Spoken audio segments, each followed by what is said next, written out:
Bonjour et bienvenue dans notre 5e capsule de notre AI Summer Boost, votre formation entièrement dédiée à l'intelligence artificielle. Aujourd'hui, on va s'ancrer dans du concret puisqu'on va focuser sur Brio et l'analyse de vos emails. Vous avez eu 4 capsules déjà, on a mis les bases en place, on vous a appris à gagner du temps et les conformités légales. Je m'appelle Marie-Laure, vous me connaissez sans doute, et je suis accompagnée de notre spécialiste AI. Bonjour. Bonjour Marie-Laure, et moi je suis Tine, je suis Product Owner pour toutes les solutions IA dans Brio. Et donc, quoi va-t-on parler aujourd'hui ? On a fait notre petite introduction. Ensuite, on va vous présenter le projet Brio AI Edition. On ira ensuite voir l'analyse des emails, comment ça marche avec l'IA. Puis on fera une démo, on ira vous montrer en vrai comment ça marche.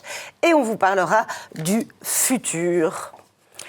Alors Tine, tu peux du coup nous en dire plus sur ce Brio AI Edition ? Bien sûr. Alors, le Brio AI Edition, c'est on va dire une stratégie à long terme, une couche d'IA qu'on va intégrer vraiment au cœur de Brio.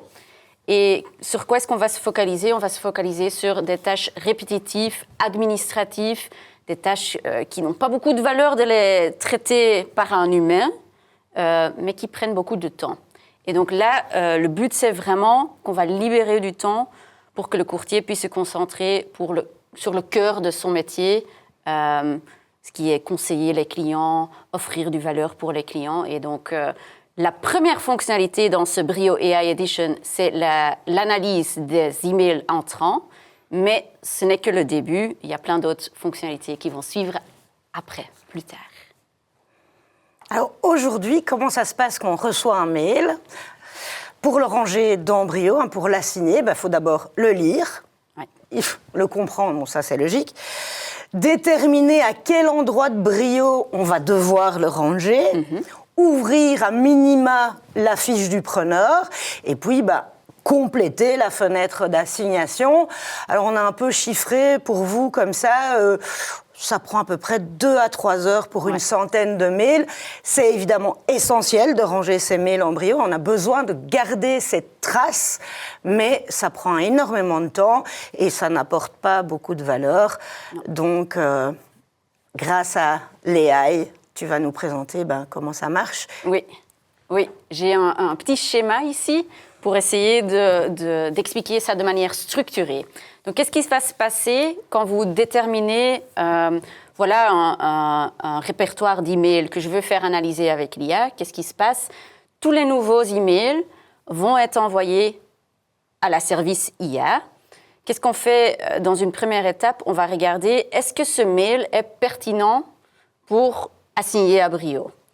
Par exemple, si c'est un mail de ton partenaire, ton compagnon qui dit « N'oublie pas d'amener des patates ce soir », c'est pas pertinent pour Brio. Donc, ces mails-là, on va les arrêter tout de suite et on va afficher ça aussi sur la petite tuile, on va dire possiblement pas pertinent. Alors, qu'est-ce qu'on fait si les mails sont pertinents ? Là, l'analyse IA va démarrer et il y a 3 choses qu'on va faire. Donc, d'abord, il y a l'analyse de base. Là, on va faire un petit résumé de quoi est-ce que le mail et les attachments parlent. On va aussi déterminer le sentiment. Donc, est-ce que le client est fâché peut-être ou est-ce que c'est plutôt neutre ? Et est-ce que c'est un mail urgent ? Donc, ça, c'est l'analyse de base. Puis, deuxième étape, c'est l'analyse un peu plus approfondie. Là, on va vraiment regarder qu'est-ce que le courtier doit faire pour traiter cet email. Quelles actions est-ce qu'il doit prendre ? Ça, c'est l'analyse approfondie. Et puis, la troisième étape, c'est la détermination du contexte. À quel preneur est-ce que je dois lier cet email ? À quel contrat, quel sinistre, voilà. Donc, ces 3 trucs-là vont être analysés. Ils vont tous être pré-remplis dans l'écran d'assignation dans Brio. Et le courtier n'a qu'à regarder, relire et valider. Et voilà, c'est tout ce que... Donc, l'IA fait en fait tout le boulot préparatoire, mais le courtier garde le contrôle. Oui, ça c'est très important. C'est très important quand même que le courtier relie et valide. Ouais. C'est super, Tine. Donc j'ai compris comment fonctionnait l'IA, et comment étaient traités les mails grâce à elle. Mais moi je veux voir. Tu crois que tu peux nous montrer directement dans Brio ? Oui. On va faire un démo. Donc ici, on a Brio avec le PLB. Qu'est-ce qu'on doit faire la première fois si on veut démarrer avec l'IA? C'est on choisit le folder qu'on veut faire analyser automatiquement avec l'IA. Donc là, c'est bien lié à un folder. Donc si je veux traiter, ce n'est pas toute la boîte mail qui va se traiter, non. C'est juste un fichier ou plusieurs en particulier. C'est en effet bien définir un folder, parce que si on prend toute la boîte mail, tu as aussi le folder spam, par exemple, qui va être analysé et ça n'a pas de valeur, je pense. Donc, si on clique droite sur le folder, il y a une nouvelle action qui est ajoutée qui s'appelle « Activer l'analyse automatique avec l'IA ». Si on coche ça, les nouveaux emails vont être envoyés automatiquement vers l'IA. Donc, ici, je vais le faire. On voit que le folder est indiqué avec des petites étoiles. Et ça va rester. Ça va rester, donc il faut que l'activer une fois. Si on veut désactiver, on peut aussi le faire, bien sûr. Et vous voyez ici qu'il y a des petites étoiles qui se sont ajoutées aussi sur les tuiles. Qu'est-ce que ça veut dire? Ça veut dire que l'IA a démarré. Donc, l'IA est en train d'analyser ces emails. On voit ici un mail qui n'a pas d'étoile. Oui. Pourquoi? Je vais ouvrir l'écran de prévisualisation. On a ici la petite notification qui dit « Traité comme confidentiel ». Donc, c'est un email qui a été envoyé par les clients via Outlook et qui a marqué cet email comme confidentiel. Ça marche aussi pour privé et sensible. Oui, donc ce n'est pas parce qu'il est marqué « information sensible » dans le titre que l'IA ne va pas le traiter, c'est bien parce qu'il y a un marquage sur le mail. Oui, en effet. Donc, ça a bien été marqué par les clients, bien pensé, ça c'est un mail confidentiel, donc on va suivre ce que le client dit et on ne va pas envoyer cet email à l'IA. Voilà, donc là, l'analyse ne se fait pas.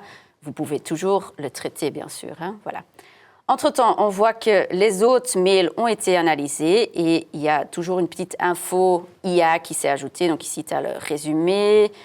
Dans celui-ci, tu as le résumé et un petit info bulle qui dit priorité élevée. Donc c'est important. Ici, on voit un petit bonhomme pas très content. Ça veut dire que le client n'est pas très content. Et on va commencer avec ce dernier mail. Il dit non relevant. C'est une invitation pour le salon du bien-être et de la méditation. C'est bien sûr pas pertinent pour le lier à Brio. Et c'est bien ça, hein, c'est pas pertinent pour être rangé dans Brio. En Il n'y a pas de jugement sur le mail. Oui. Donc certains mails compagnie vont être affichés comme non relevant. Ça ne veut pas dire que le mail n'est pas intéressant pour le courtier. C'est juste qu'il n'est pas destiné à être rangé dans Brio. Hein. Il faut bien faire la distinction. C'est bien ça la nuance. Voilà. Regardons maintenant un mail, par exemple celui-ci, qui a été analysé par l'IA. Donc ici, on voit qu'il y a un bloc qui s'est ajouté Brio AI. Donc on a là le résumé, le sentiment, la priorité, mais aussi les étapes. Donc qu'est-ce qu'on doit faire pour répondre à ces emails? Quelles actions est-ce qu'on doit prendre? Donc on peut regarder cet écran, mais on peut aussi tout de suite aller à l'écran d'assignation.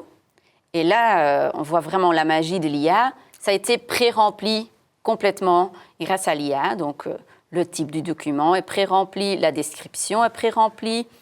On voit ici le contexte auquel l'IA pense qu'on doit lier cet email. Donc, il dit bien, il s'agit d'une demande d'avenant. Il dit bien que tu dois le lier au contrat.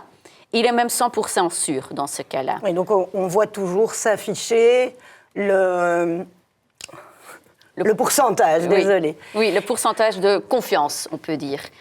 Et si le courtier n'est pas d'accord?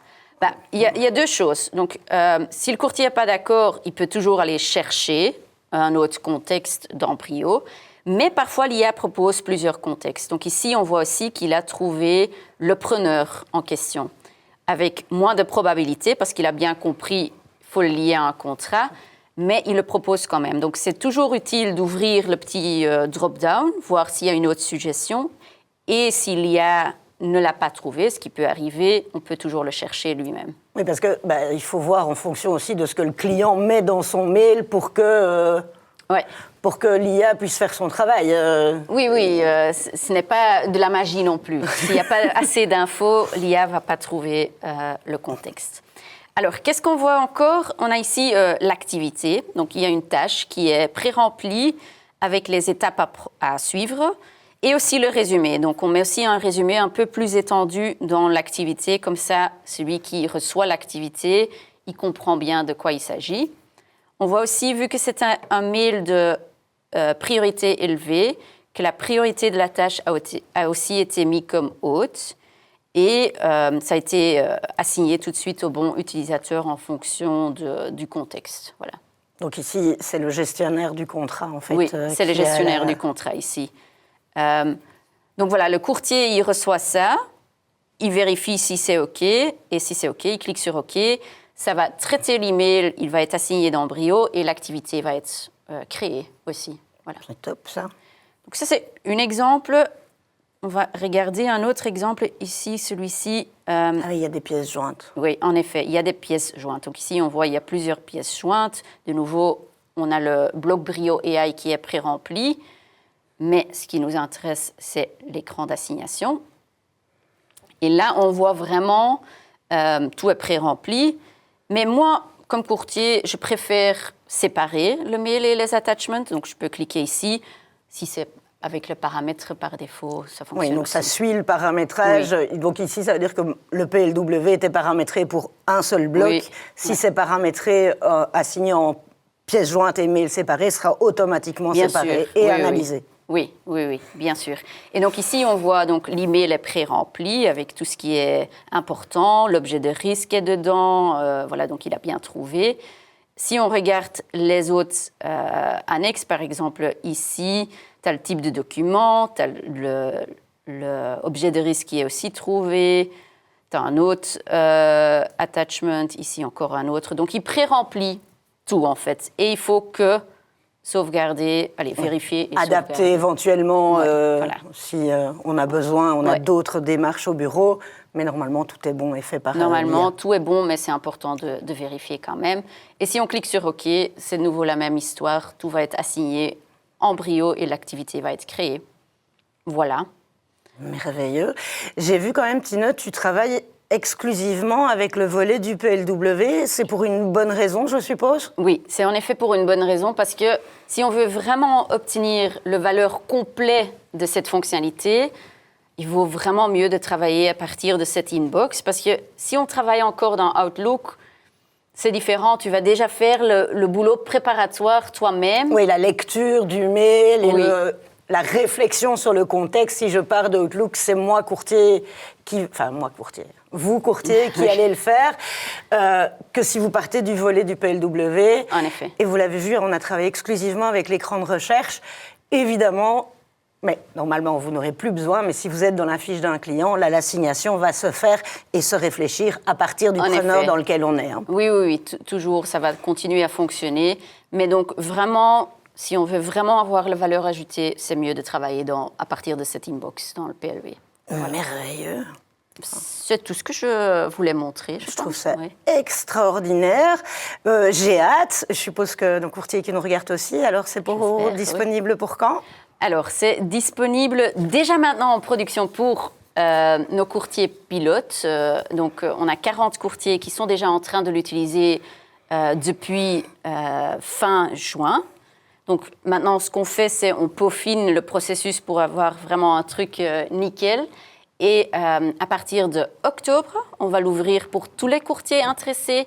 Et là, la bonne nouvelle, c'est que pendant 2 mois, ça va être gratuit. Donc, tous les courtiers vont pouvoir tester, vraiment voir quelle est la valeur ajoutée pour leur bureau. Donc, ça, c'est pour octobre. Voilà. C'est bien. C'est normal parce qu'une IA, elle doit apprendre. Et donc, nous, on a réfléchi, on l'a fait apprendre sur nos connaissances. Maintenant, on la donne à nos courtiers pour qu'elle apprenne aussi de vous, du métier, en tout cas des courtiers pilotes. Et une fois qu'elle sera prête, on la donnera à tout le monde. En effet. Elle aura bien appris ses leçons. Yes. Donc ça, c'était la première partie, le premier morceau de notre Brio AI Edition. Et on prévoit quoi après alors c'est quoi la suite? Si on retourne aux slides, je vais vous expliquer. Donc ici, la suite, c'est l'analyse des documents entrants. Donc ici, on a traité les emails, mais parfois les emails ont des annexes, des documents. Mais tu peux aussi uploader des documents via le PLUE sans mail, voilà.